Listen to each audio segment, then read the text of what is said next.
Mangalagiri TDP కేంద్ర కార్యాలయంలో అమరావతి రాజధానిని చట్టబద్ధత కల్పిస్తూ పార్లమెంట్, రాజ్యసభలలో ఆమోదం పొందడం పట్ల హర్షం వ్యక్తం చేస్తూ టీడీపీ శాశ్వత సభ్యులు అన్నే చంద్రశేఖర్ ఆధ్వర్యాన కేక్ కట్ చేశారు. ముఖ్య అతిథిగా శాసనమండలి మాజీ చైర్మన్ షరీఫ్ హాజరై కేక్ కట్ చేశారు. ఈ కార్యక్రమంలో టీడీపీ నాయకులు అన్నే నందకిషోర్, వెలగపాటి బ్రహ్మాజీ, కార్యాలయం ఇన్ఛార్జ్ షహన్ బాషా తదితరులు పాల్గొన్నారు.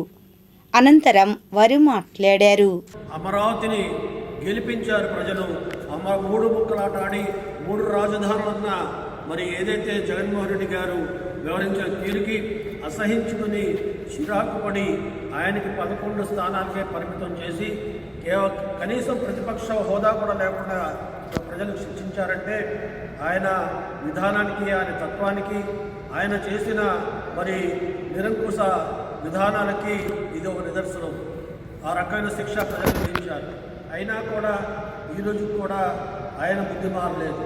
ఈరోజు కూడా పార్లమెంట్లో ఉభయ సభల్లో చంద్రబాబు నాయుడు కృషి వల్ల మరి పవన్ కళ్యాణ్ గారు ప్రయత్నం మూలంగా అదే రకంగా మరి మన లోకేష్ బాబు గారు స్వయంగా నుండి ప్రధానమంత్రి గారిని, హోమ్ మినిస్టర్ గారిని, అమిత్ షా గారిని కలిసి, మోడీ గారిని కలిసి వాళ్ళ సహకారంతో, వెంకయ్యనాయుడు గారి సహకారంతో ఈనాడు తిరుగులేని విధంగా పార్లమెంటు ఉభయ సభలో, లోక్సభ, రాజ్యసభలో మరి అన్ని పార్టీలు, దేశంలో ఉన్న అన్ని పార్టీలు ఈ చట్టాన్ని సమర్థిస్తే ఒక్క జగన్మోహన్ రెడ్డి వైఎస్ఆర్సీపీ పార్టీ మాత్రమే దీన్ని వ్యతిరేకించి వాకౌట్ చేశారంటే ఇంకా ఈ బుద్ధి, వక్ర బుద్ధి మారలేదని ఇక్కడ స్పష్టం అవుతుంది.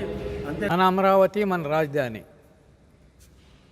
రాజధాని అమరావతిగా ఆనాటి చంద్రబాబు నాయుడు గారి ప్రభుత్వం అమరావతి ఏరియాలో రైతులని పూలింగ్గా అడిగిన వెంటనే 33,000 ఎకరాలు 29,000 మంది రైతులు కలిసి ఇవ్వటం జరిగింది. తర్వాత చంద్రబాబు నాయుడు గారు ఉన్న 3.5 సంవత్సరాల కాలంలో ఎన్నో అభివృద్ధి కార్యక్రమాలు అమరావతి గురించి ఎంతో పెట్టుబడులు పెట్టడం జరిగింది. తర్వాత ప్రభుత్వం మారిన వెంటనే జగన్మోహన్ రెడ్డి ప్రభుత్వంలో అమరావతి రాజధానిని పక్కన పెట్టి 3 రాజధానులు అనే కాన్సెప్ట్ మీద వెళ్ళటం జరిగింది. ఆనాడు అసెంబ్లీ తీర్మానం చేయటం, అసెంబ్లీ తీర్మానంలో తర్వాత కౌన్సిల్కి వెళ్ళటం జరిగింది. కౌన్సిల్లో ఆనాడు చైర్మన్గా ఉన్నటువంటి షరీఫ్ గారు దాన్ని ఎంతో వ్యతిరేకించి ప్రభుత్వం చెప్పిన మాట వినకుండా ఆ కార్యక్రమాన్ని ముందుకెళ్లకుండా చేశారు. ఆయనకు ఎన్నో ప్రలోభాలు పెట్టారు, దౌర్జన్యాలు చేశారు. నిన్న రాత్రే ఆయన టీవీలో ఇవ్వటం జరిగింది. కొట్టడం కూడా జరిగిందని ఆయన డైరెక్ట్గా నిన్నే జరిగిన విషయాన్ని బయటపెట్టడం జరిగింది.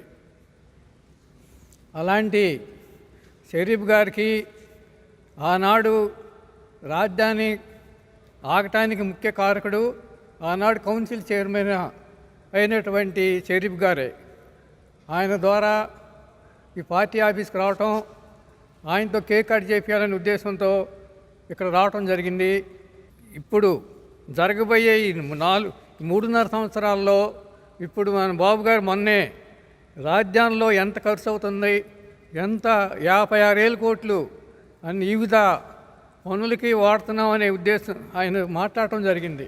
ఈ 3.5 సంవత్సరాల్లో దాదాపు 80% రాజధాని పూర్తవుతుంది. మన కళలో కన్న రాజధాని మన ముందుంటుందని భావిస్తూ మన అమరావతి రాజధాని అమరావతి, మన అమరావతి రాజధాని అమరావతి. ఈ పార్లమెంట్లో నిన్న మొన్న చట్టబద్ధత రాజ్యసభలోను, లోక్సభలోను అయిన సందర్భంగా మేము ఇవాళ ఫరూక్ గారి చేత కేక్ కట్ చేయించడానికి వచ్చాం.